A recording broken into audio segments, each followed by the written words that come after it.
श्री हरि विष्णु। आज हम सुनेंगे कार्तिक मास महात्म्य कथा अध्याय 16 का वर्णन।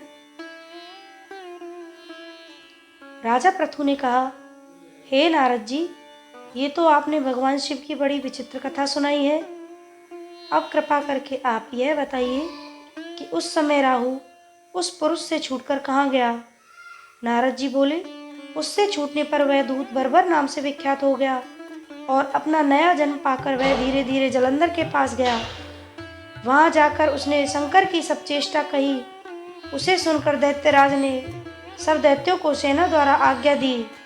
कालनेमी और शुंभ निशुंभ आदि सभी महाबली दैत्य तैयार होने लगे।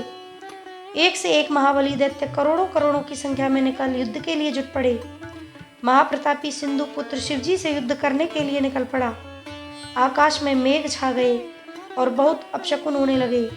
शुक्राचार्य और कटिश सिर वाला राहु सामने आ गए। उसी समय जलंधर का मुकुट खिसक गया, परंतु वह नहीं रुका। उधर इंद्रादिक सब देवताओं ने कैलाश पर शिवजी के पास पहुंचकर सब वृत्तांत सुनाया और यह भी कहा कि आपने जलंधर से युद्ध करने के लिए भगवान विष्णु को भेजा था।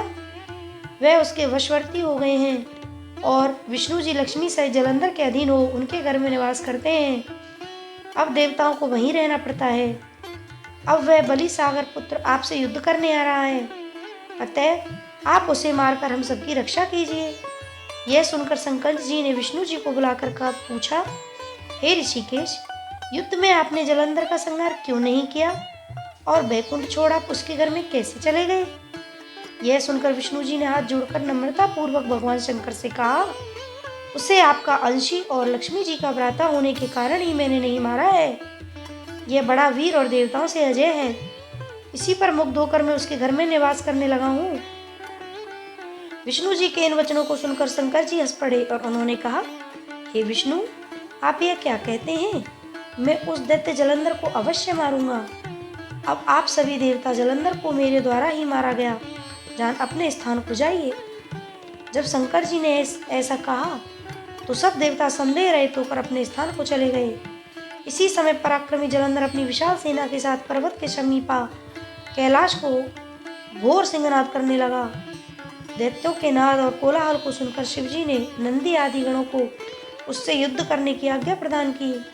कैलाश के समीप भीषण युद्ध होने लगा। दैत्य अनेकों प्रकार के शस्त्र शास्त्र बरसाने लगे। भेरी, मृदंग, शंख और वीरों तथा हाथी, घोड़ों तथा रथों के शब्दों से शाब्दित हो पृथ्वी कांपने लगी। युद्ध में कटकर मरे हुए हाथी, घोड़े और पैदलों का पहाड़ लग गया। रक्त मांस का कीचड़ उत्पन्न हो गया। दैत्यों के आचार्य शुक्र जी अपनी मृत संजीवनी विद्या से सब दैत्यों को जलाने लगे। यह देखकर शिवजी के गण व्याकुल हो गए और उनके पास जाकर सारा वृत्तांत सुनाया। उसे सुनकर भगवान रुद्र के क्रोध की सीमा ना रही। फिर तो उस समय उनके मुख से एक बड़ी भयंकर कृत्या उत्पन्न हुई, जिसकी दोनों जंघा एक ताल वृक्ष के समान थी। वह युद्ध भूमि में जा सब असुरों को चवर्ण करने लगी। फिर वह शुक्राचार्य के समीप पहुंची और शीघ्र ही अपनी योनि में गुप्त कर लिया। फिर स्वयं भी अंतर्ध्यान हो गई। शुक्राचार्य के गुप्त हो जाने से दैत्यों का मुख मलिन पड़ गया और वे युद्ध भूमि को छोड़ भाग गए। इस पर शुंभ निशुंभ कालनेमी आदि सेनापतियों ने अपने भागते हुए वीरों को रोका।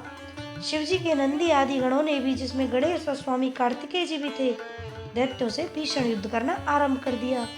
तो ये है कार्तिक मास महात्म्य कथा अध्याय 16 का वर्णन। श्री हरि विष्णु।